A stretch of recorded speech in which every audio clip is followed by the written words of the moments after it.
ইয়াবা চোরাচালান সিন্ডিকেটের গডফাদারের তালিকায় এবার উঠে এলো ইয়াবা কাণ্ডে আলোচিত কক্সবাজারের সাবেক সংসদ সদস্য আব্দুর রহমান বদির দুই ভাই। মাদকের 10 গডফাদার সহ 122 আসামিকে গ্রেফতারের বিষয়ে সংবাদ সম্মেলনে এমন তথ্য জানান সিআইডির প্রধান।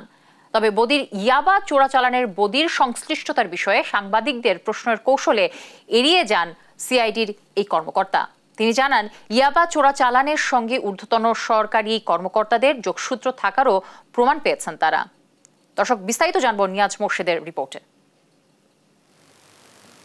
দেশে মাদকের ভয়াবহতা দিন দিন বাড়ছেই। বিভিন্ন পথে মাদক আসে আর তা ছড়িয়ে দেওয়া হয় রাজধানী সহ দেশের বিভিন্ন প্রান্তে। আর মাদকের কারবারের ঘটনায় সবসময় গডফাদাররা থাকে ধরাছোঁয়ার বাইরে। তবে এবার 10 মাদক মামলার 10 গডফাদার সহ 122 আসামিকে গ্রেপ্তার করেছে পুলিশের অপরাধ তদন্ত বিভাগ সিআইডি। বুধবার সকালে সিআইডির মিডিয়া সেন্টারে সংবাদ সম্মেলনে তথ্য দেন সিআইডি প্রধান। 3 জন গডফাদারের কাছ থেকে 9.14 একর জমি ও 2টি বাড়ি জব্দ করা হয়েছে, যার বর্তমান মূল্য 8 কোটি টাকার বেশি। এছাড়া আরও 36 কোটি টাকার বেশি সম্পত্তি ক্রয় করার বিষয়ে প্রক্রিয়াধীন।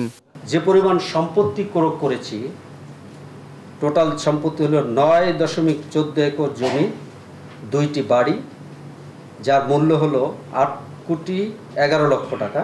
মাদকের সাথে সম্পৃক্ত সরকারের উচ্চ পর্যায়ের সরকারি কর্মকর্তাদের সন্তানদের জড়িত থাকারও তথ্য পেয়েছে সিআইডি।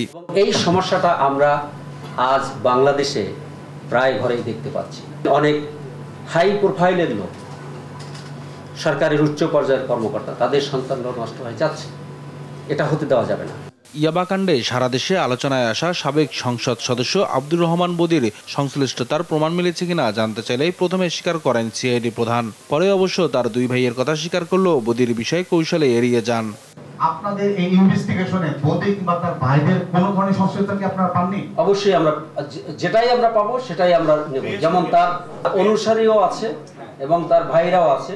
মাদকের অন্য মামলাগুলো তদন্ত করে দ্রুত অন্য গডফাদারদের গ্রেপ্তার করা হবে বলে জানান সিআইডি প্রধান। কোনো রকম ছাড় দেওয়া হবে না। নিয়াজ মোর্শেদ, দেশ টিভি, ঢাকা।